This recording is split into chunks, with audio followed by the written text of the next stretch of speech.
सारी पत्नियां भगवान कृष्ण भी सुदामा को प्रणाम किए हैं। जैसे आया था सुदामा वैसे पुनः चला जाता है।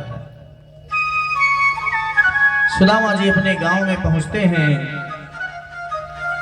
लेकिन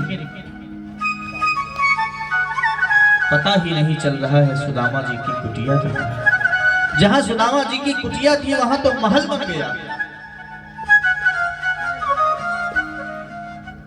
कितनी दास दासियां रहने लगी। सुदामा जी को पता चला है कि यह सब गोविंद की कृपा से हुआ है। अपनी पत्नी सुशीला को कहते हैं, देवी तुम्हें धन चाहिए था, ले जाओ, मैं तो चला। अभी चले जाते हैं। सुदामा जी सुंदर अपना जप करते हैं, तपस्या में लीन हो जाते हैं। लामष्ट में भगवान को प्राप्त होते हैं। बोलिए सच्चिदानंद भगवान की जय हो, सद्गुरुदेव भगवान की जय हो। इसके आगे बड़ी बड़ी सुंदर कथाओं का निरूपण करते हैं। परीक्षित भगवान अपने पुत्रों को सब बुलाकर एक नई सुंदर उपदेश देते हैं। पुत्रों से कहते हैं, व्यक्ति की बिगड़ने के 4 साधन होते हैं। कृष्ण रूप यौवन संपत्ति। सुंदर रूप होना, युवावस्था होना, ज्यादा संपत्ति होना, सत्ता मिल जाना, इन 4 चीजों के बीच बड़ी सावधानी से रहना चाहिए। कृष्ण के पुत्रों ने क्यों भगवान समझा रहे हैं?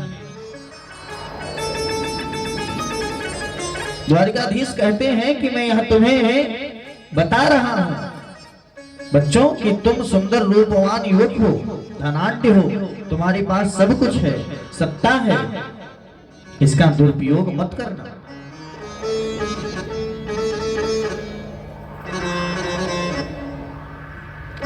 बेटा किसी का अपमान मत करना, साधु संतों का अपमान मत करना।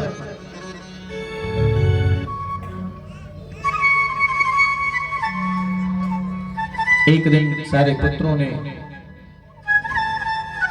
शाम बड़ा सुंदर था, सारे जो है सब गए और एक संत का अपमान कर देते हैं। भगवान के पास आते हैं। परमात्मा भगवान कृष्ण कहते हैं, एक बार तुम्हें मैं यमराज के मुख में अगर तुम चले जाओगे, काल के मुख में चले जाओगे, मैं तुम्हें निकाल लूंगा। लेकिन आप कभी ब्राह्मणों की निंदा अगर कर दिए तो मैं फिर नहीं बचा पाऊंगा। क्यों?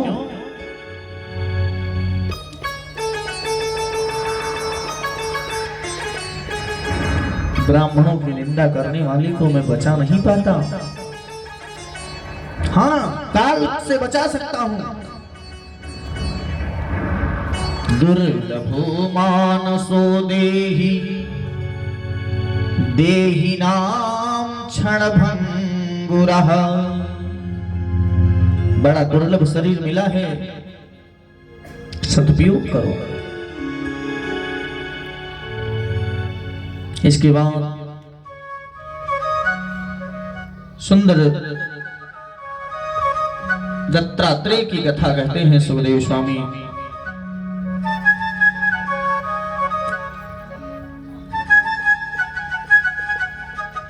परीक्षित भगवान के नाम का गुणानुवाद हमेशा करना चाहिए। कथा का 7वां दिवस है।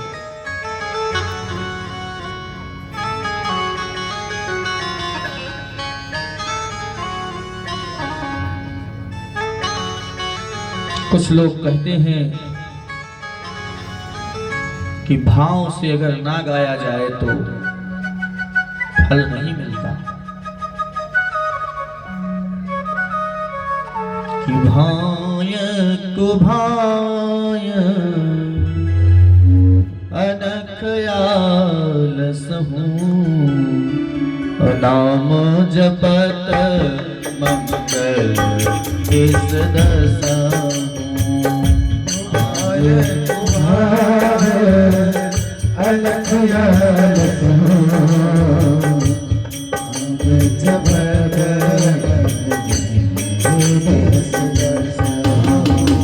से गाओ को भाव से गाओ, चाहे जैसे गाओ। प्राचीन भारत में एक नियम था कि माताएं जो है नाम नहीं लेती थी पति का। अब तो बिना 10 बार प्रतिदिन दोहराए का काम ही नहीं चलता है। कोट भाषा था, कोट भाषा में बुला लेती थी।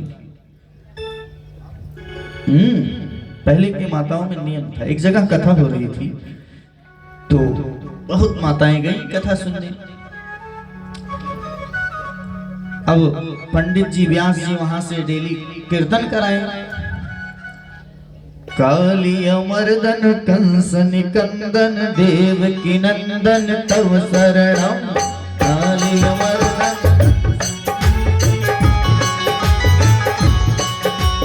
काली अमरदन कंस निकंदन देव की नंदन तव शरणम।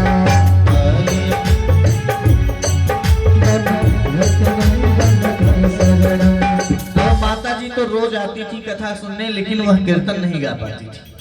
क्यों? क्योंकि बीच में उनके पति का नाम पड़ता था, देवकी नंदन।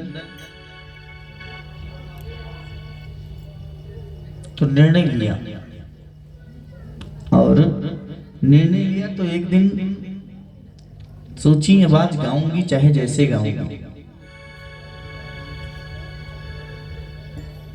पंडित जी कीर्तन कराने लगे। फिर काली अमरदन कंस निकंदन देव की नंदन तो शरणम।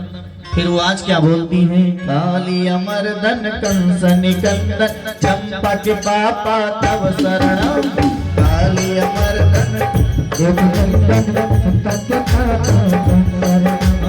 काली अमरदन कंस निकंदन चंपा के पापा तव शरणम। काली अमरदन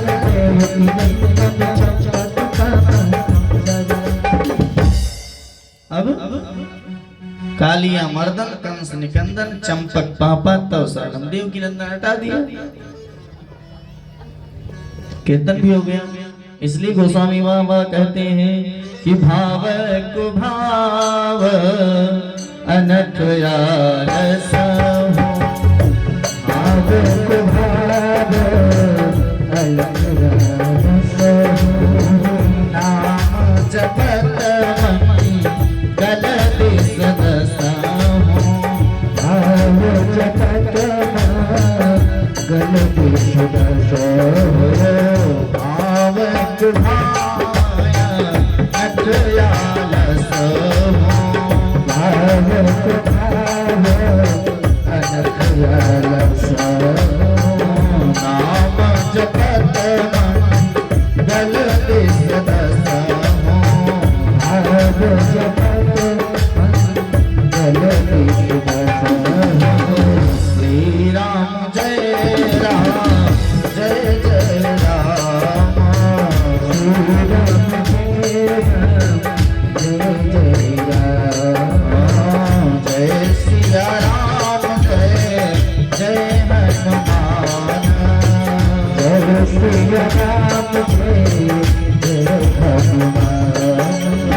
सुखदेव स्वामी एकादश स्कंद विराम कर देते हैं। द्वादश स्कंद में पहुंचते हैं और कहते हैं राजन कलयुग में बड़े दुर्गुण हैं, कोई सत्य नहीं बोलेगा। राजा ने पूछा जब कलयुग में दुर्गुण इतने हैं तो सत्गुण कुछ है? सुखदेव स्वामी ने कहा हाँ, केवल एक ही सत्गुण है। क्या? कलयुग केवल नाम यधारा। कलयुग केवल नाम यधारा।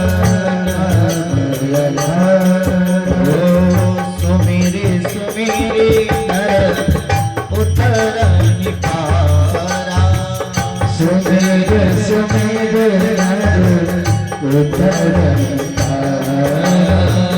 कलयुग केवल नाम आधारा कलयुग केवल नाम आधारा।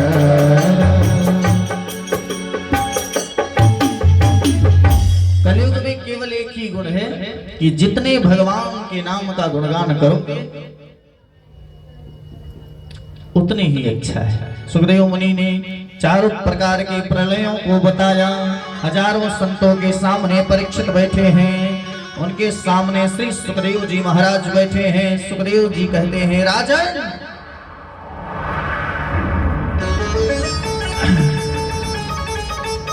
मैंने तुम्हें भागवत की कथा सुनाई, मैं चाहूंगा कि घर में जितने लोग बैठे हैं सब समक्ष आके बैठ जाएं सामने।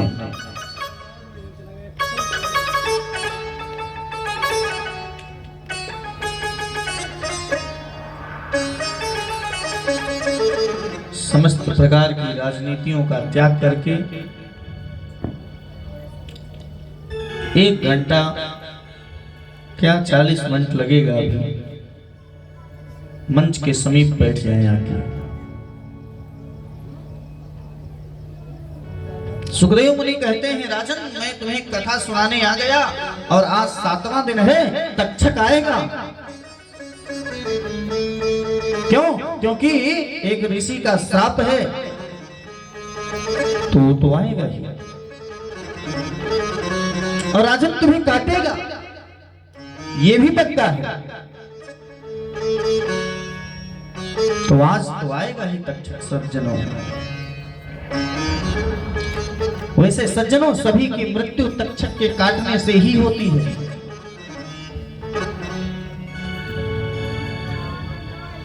आज के 7 दिन पहले तुम्हें एक ऋषि ने श्राप दिया था, याद है? परीक्षित हाथ जोड़े, जी गुरुदेव। परीक्षित वह तक्षक आज आएगा।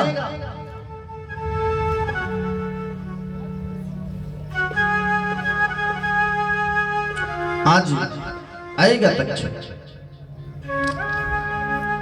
राजन मैं तुम्हें बता रहा था कि तक्षक तुम्हें काट नहीं सकता, वह शरीर को काटेगा।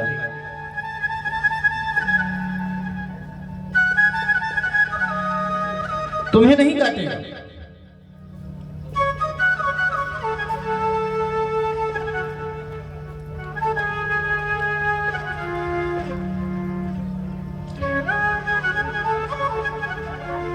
राजन आज तक कितना दिन हुआ आपने हमसे हजारों प्रश्न किए,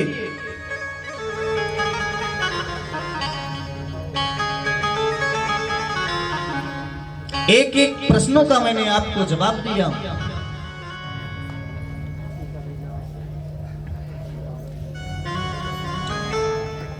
आज 7वां दिन है।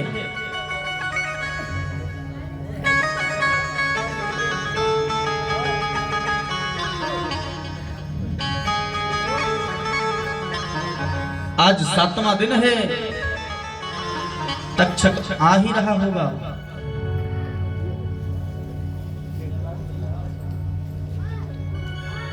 परीक्षित ने कहा, हाँ गुरुदेव।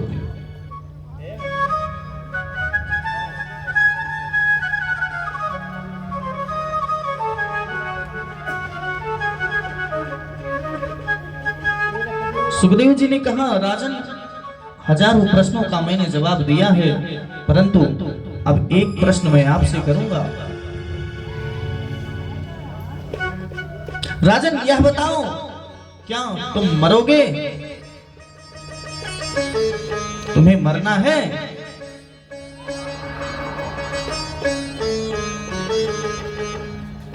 परीक्षित ने कहा, नहीं गुरुदेव, मैं क्यों मरूंगा? मरना तो इस शरीर को है, आत्मा का कभी मरण नहीं होता। सुखदेव जी ने कहा, हाँ परीक्षित, बस आपने कथा सुन ली, अब सज्जनों, सुखदेव स्वामी चाहते तो परीक्षित की मृत्यु भी टाल सकते थे, ऐसा सामर्थ्य था, लेकिन मृत्यु को नहीं टाला। आत्मबोध को ज्ञान करा देना ही मृत्यु को टालना हो जाता है। सज्जनों, भगवान सुखदेव खड़े हो गए।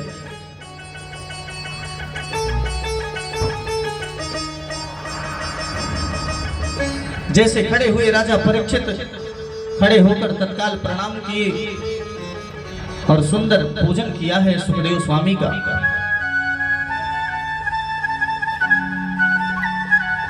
बार बार वंदन किया है सुखदेव स्वामी का और कहने लगे, करता करे न कर सके, गुरु किए सब हो, सात दीप नव खंड में, गुरु से बड़ा न को, सारे तीर्थ धाम आपके चरणों में, सारे तीर्थ धाम आपके चरणों में, हे गुरुदेव प्रणाम आपके चरणों में, सारे तीर्थ धाम आपके चरणों में, हे गुरुदेव प्रणाम आपके चरणों में,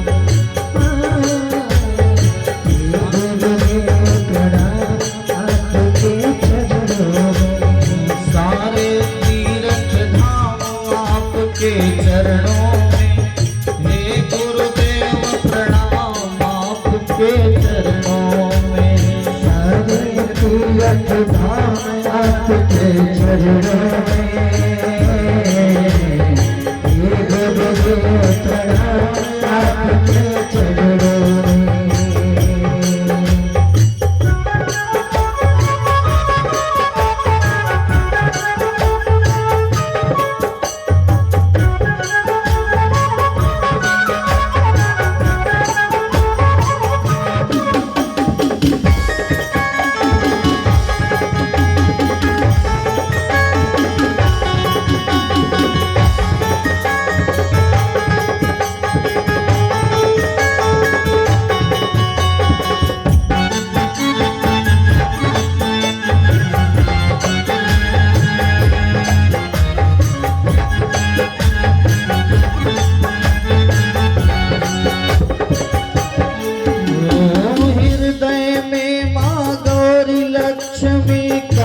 शारदा माता है, कंठ शारदा माता है, कंठ शारदा माता है, जो भी मुख से वचन कहे वह वचन सिद्ध हो जाता है, वह वचन सिद्ध हो जाता है, वह वचन सिद्ध हो जाता है।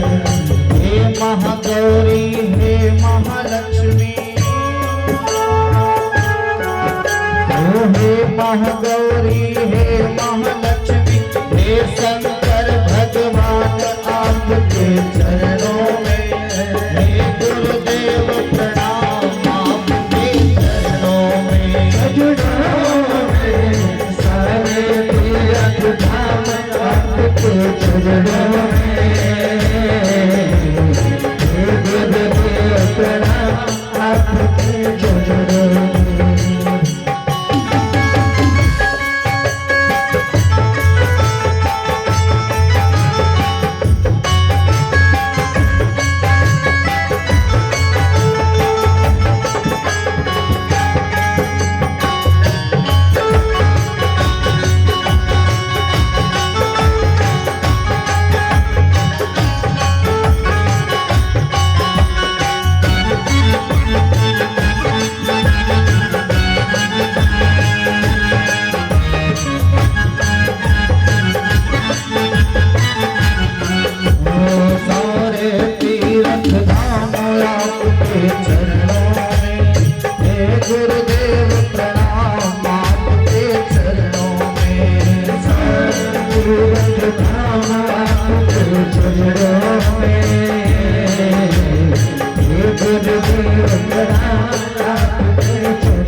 प्रणाम आपके चरणों में। हे गुरुदेव प्रणाम आपके चरणों में। हे गुरुदेव प्रणाम आपके चरणों में। हे गुरुदेव प्रणाम आपके चरणों में। हे गुरुदेव प्रणाम आपके चरणों में।